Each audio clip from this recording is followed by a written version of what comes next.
Now that we've been reminded of slope, let's talk about a new way to write slope. Remember, this whole semester is about slope. I wish I was kidding. It's not a joke. It really is all about the slope. Now, we came up with slope is equal to all kinds of stuff. The change in y over the change in x. But we ultimately ended up on one you might remember best, which is y2 minus y1 over x2 minus x1. And I'm going to give you a different way to do that now. I'm going to give you a new point. I'm going to call this x, and I'm going to call the y value f of x. Because when we're looking at graphs, the y value is determined by the x value. It's like the height of the person is determined by how old they are up to a certain age or something like that. So the input is x and the output is y, which is why we call it a function of x. You should remember this from other math classes, but as you get into calculus, I just want to make really sure that we do that. And on this graph, we're going to travel in the x direction. I'm just going to call it the plus x direction, right? And we're going to move in the positive y direction in this case, like this. And we're going to get a new point. But instead of calling it x2 and f of x2, which would be just fine, I'm going to give you a different way of writing it. I'm going to call it x plus this distance, which I'm going to call delta x. And in fact, delta x is a little scary. So I'm going to use a new variable, and I'm just going to call it h. Because we don't have an h in here, h is a good value for this. Won't be confusing. And that means my x-coordinate here is x plus h. So if this is a 5 and h is a 1, then x plus h is 6. Cool. That's all relative, so it doesn't matter where I am on the graph. And the y value will be f of whatever the input is, which is x plus h. Right? The y value is always determined by the input, so that goes right in there.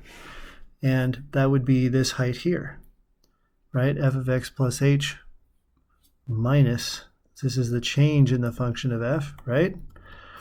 So let's rewrite slope as y2 minus y1 over x2 minus x1. I hope you see where I'm going with this.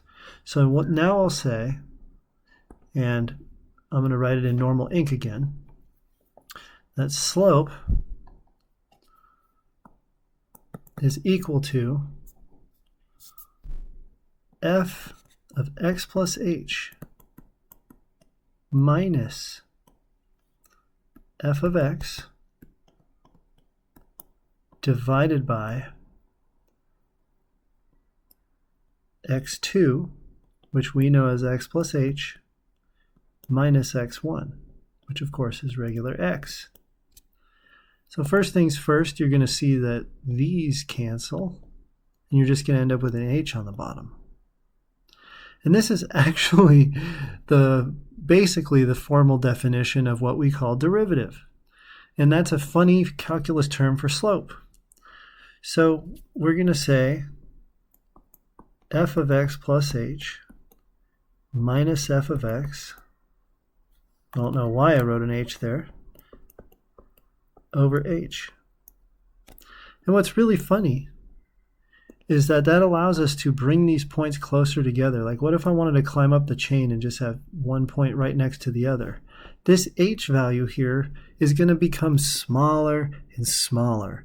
And eventually we're going to make it 0, because the most accurate way to measure slope at any given spot is to choose 2 points to measure the slope, is before we're measuring the slope across this entire distance. But what if, like, in the meantime, this line wasn't a line? What if it was a curve that went like this? We would still get the same slope if we calculated it this way. But if we zoomed in and we maybe chose this point and this point, we would get a completely different answer that would look more like this. So as we make h smaller and smaller, we're going to be dividing by 0. And that's why we call it h, because in math you're not allowed to divide by 0, so we'll divide by h. And I realize that sounds like baloney, but that's really how this works. And things will eventually cancel out, and we won't have to worry that 0 was part of the factor. It's going to get wild. So I'll see you in the next video.